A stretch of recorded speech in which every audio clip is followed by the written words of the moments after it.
সবাইকে অনেক অনেক শুভেচ্ছা জানাচ্ছি আজকের রেসিপিটা দেখার জন্য। তৈরি করে দেখাবো আজকে সাদা চমচম। বাংলাদেশি মিষ্টির দোকানগুলোর সাদা চমচমটা অনেকেই পছন্দ করেন, আর সেই সাথে খেতেও অনেক বেশি ভালো লাগে। ঠিক দোকানের মতো করে আজকের চমচমটা শেয়ার করব। আর মিষ্টি তৈরিতে থাকবে অনেক টিপস।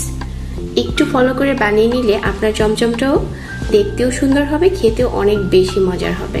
চমচম তৈরি করার জন্য লাগবে আমাদের ছানা। আমি এখানে 1.5 লিটার দুধের ছানা নিয়েছি। তারপর 1 টেবিল চামচ সুজি, আর সেই সাথে 1 টেবিল চামচ চিনি আর 1 টেবিল চামচ ময়দা নিচ্ছি।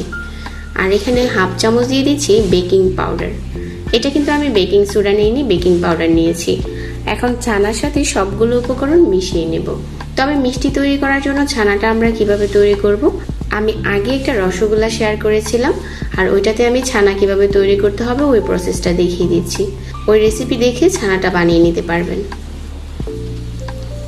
তো এখন কথা বলতে বলতে আমাদের ছানাটা মাখানো হয়ে গেছে। এখন এখান থেকে ছোট ছোট ডো করে নিচ্ছি আর চমচমে শেপ দিয়ে দেব। চমচম দেখতে লম্বাটে থাকে, সবগুলো চমচম আমি লম্বা করে বানিয়ে নিচ্ছি। আর আমার এখানে আজকে 1.5 লিটার দুধের ছানা দিয়ে 8টার মতো চমচম হয়েছে। এখন চুলায় একটা প্যান বসিয়ে 1 কাপ নিয়ে নিচ্ছি চিনি, আর একই কাপ দিয়ে মেপে 4 কাপ দিয়ে দিচ্ছি পানি। প্রথমে আমরা শিরাটা অনেকটা পাতলা করে তৈরি করছি, এই জন্য আপনাকে 4 কাপ পানি দিতে হবে। যখন ফুটতে শুরু করবে ওই সময় চুলাটাকে একটু কমিয়ে নিতে হবে, আর চমচমগুলো দিয়ে দিতে হবে। মিষ্টি ছাড়ার সময় অনেকটা বলক ওঠানো শিরাতে ছাড়বেন না, চুলাটাকে কিছুটা কমিয়ে নেবেন। সবগুলো মিষ্টি দেওয়ার পর ঢাকনা দিয়ে ঢেকে দিতে হবে।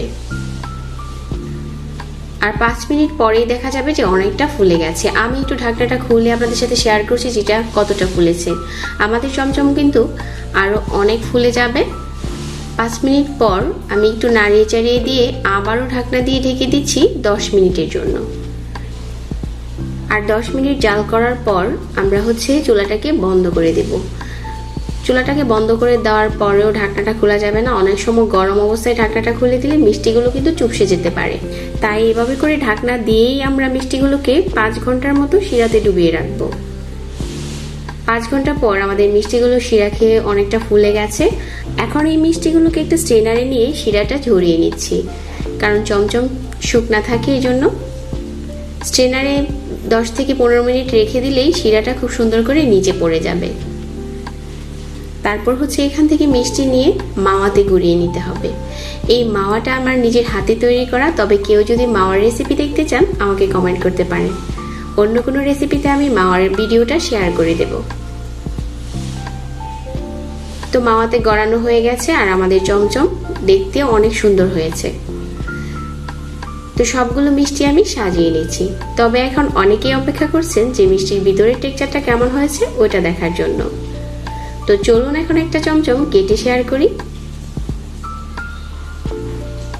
তো আমাদের চমচমটা কিন্তু দেখতে শুধু সুন্দর না, খেতেও অনেক বেশি মজার হয়েছে, আর ভিতর থেকেও খুবই সুন্দর হয়েছে। আশা করছি আমার আজকের রেসিপি ভালো লেগেছে সবার কাছে। আর সবাইকে আবারও অনেক অনেক ধন্যবাদ জানিয়ে বিদায় নিচ্ছি। আল্লাহ হাফেজ।